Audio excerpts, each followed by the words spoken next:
mijin aure amma mai tausaina. Mafarki na Allah kai mun nemar atar aure mai girmama mamana.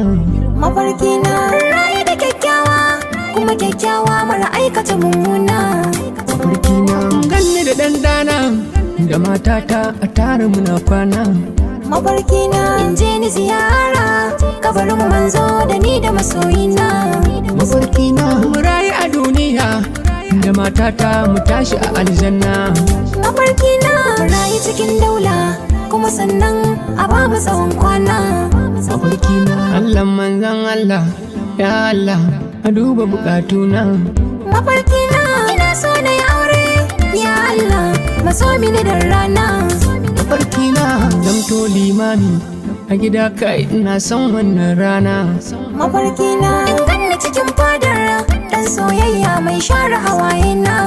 Mafarki na da an zo nema na ka ce a'a ba a yankin bacci na.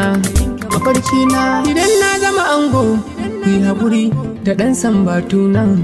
Mafarki na idan zan fita aiki madubi na ta duban hulana.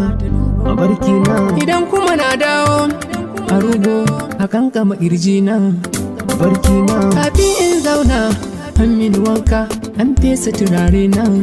Mafarki na da zarar na zauna na huta a bani abinci na. Mafarki na ana yi mana fira mai daɗi ana bani a baki na.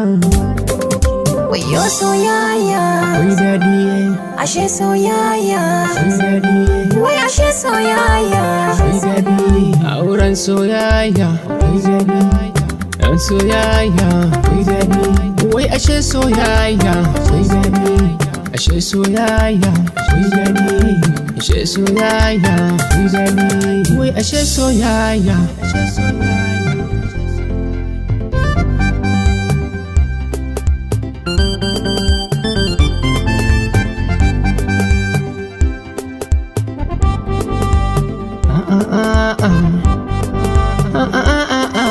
Wayo soyayya ashe soyayya. Wai ashe soyayya.